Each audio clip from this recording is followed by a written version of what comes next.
everybody. So our boys, both Brent and Philip's families, have been sick lately. So I thought, well, maybe we could do a short video here to kind of see what's going on. They've had some kind of a flu or virus or something like that, and they haven't been able to get out and take any videos. So I've tried to send them some here and there, and Phil and I were trying to keep the farm going and doing what we can. We've had some really hot days, so it's been difficult for us to be out. And probably where you're at, it's been hot there too. So hang in there and we'll see what's going on around the farm. Well, today took some of the fencing down around the big part of the garden and put it around some of the garden that grew up, and we're letting the cows out. And one stubborn goat that was able to get through, didn't really want it in there. But this is going to give the cows a little bit more to eat.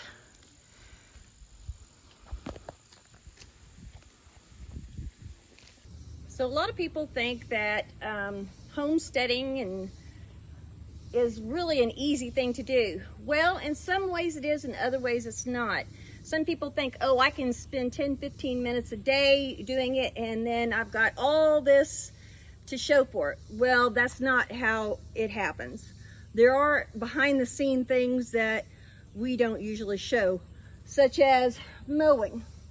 If we didn't mow around some of these things, it would be so grown up that you wouldn't be able to see the garden. We had fenced this off, as I had said before, and the cows came in and ate off that part of the garden.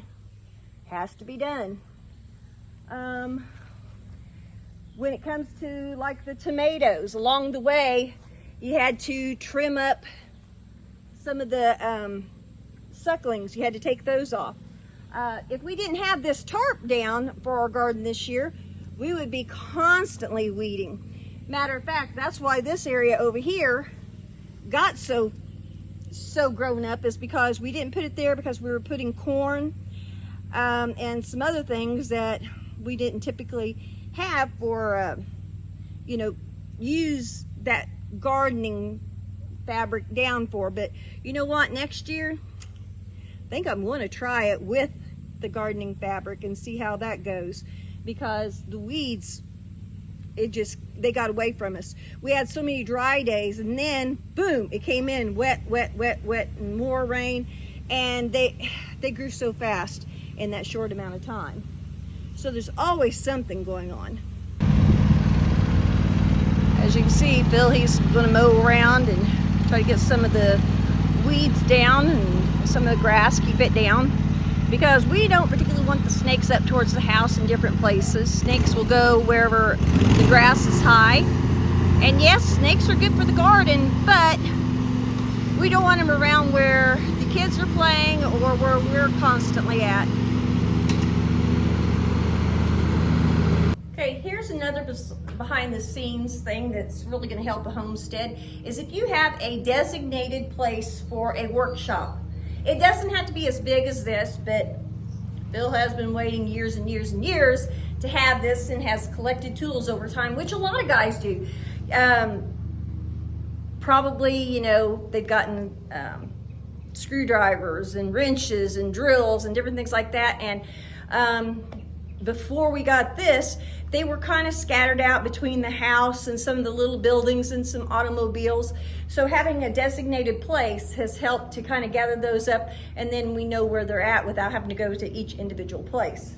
So he's got, some old cabinets up, and he made a workbench here, and over there he invested in a small welder. Someday he's going to get a bigger welder. We have an air tank, because unfortunately, you get flat tires on your tractors even on a farm. So we have to do that and, air those up occasionally. And some of your tools work with the air compressors and that kind of a thing too. This has come in handy because he's already fixed fences. He made that wagon so I could pull the grandkids in it. And he's been working on an old truck a little bit. So here and there, as he can, he's been working on it. One thing we need to do though is, if he's going to be doing very much, is we may have to actually invest in some kind of a heating and air unit out here because, well, let's face it, we're getting older and it's a little difficult to be out here when it's so hot or if it's going to be so cold this winter. The little units probably just are not going to do it. So that may be something that we look into.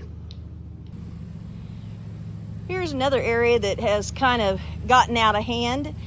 And this is where I planted some watermelon and cantaloupe. So next year, you need the weed fabric down if we're going to try it. We did have some success. As you can see there, I've got cantaloupe growing and some more little ones here and there. We already picked one and it tasted really good. I picked a little watermelon, but I think I picked it too early because it didn't seem quite ripe. I do have some more watermelons growing. I don't know if you can see them through there. But we were just trying to see if it was going to work. And as you can see, it did work. That was our testing year, just to see if the soil was going to allow us to grow anything there. And that was the area that we had our pool and we had sand. And it seems like it's going to work. So this year we'll do a little investigating to see what other kinds of things need to be added to the soil for watermelon and cantaloupe. So here I'm at our tomatoes, and we've been getting lots and lots of tomatoes. We planted different varieties this year. We've had our red ones, we've had some orange ones here, and we've also had some yellow tomatoes. As far as our selling goes, people still want the red ones. I don't know if they're scared of the orange and the yellow ones or not, but red is definitely our best seller. Now over here are some marigolds that we planted throughout different parts of the garden. We've been very fortunate that our tomato plants here have not had those great big old worms like we've seen in the past that can totally take out an entire plant in a day, including the fruit that's on them. Marigolds is supposed to kind of help keep some of the pest away, but we've also have sprayed it with our worm casting tea along the way, and I think that's helped, the combination of the two. So it's always good to find a variety of things that are natural that's going to help keep your tomatoes nice and fresh. And not much in the line of blemishes, so they're looking really good. You probably hear Phil in the background. He's on one of the lawnmowers. But I wanted to share with you one of the plants that we have going this year. And this one, we actually got the seeds from one of our subscribers.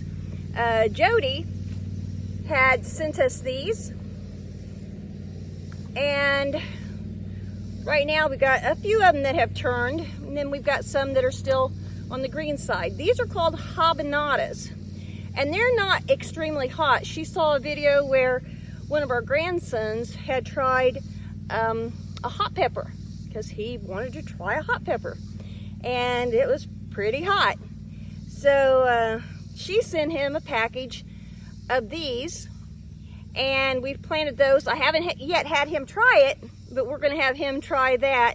But my husband has, my son has, and they said, no, they're not real hot like the ones that he tried last year. So we're pretty thankful about that, and we'll see how he does with these. So here you can see the kiln that Philip had started, and we're kind of at a standstill here. He wanted to get working on this, especially with us having some days where it has been raining, but it's still standing and waiting for him to come back and work more on it. Here's another project that he wants to finish and hasn't been able to because he's been sick for so long, and his kids too. It hadn't just been him, it's been the family kind of passing it through one to another. And this is our cellar. So he got it started, then they started kind of coming down sick, and we had rain and it's washed some of the sides in before he got it put up. So I know he's anxious to get started back on this as soon as he can get everybody well. Thank you for watching Chamberlain Family Farms. You can contact us at chamberlainff@gmail.com. You can also see us on Facebook, Chamberlain Family Farms. We hope you enjoy. Please like and subscribe.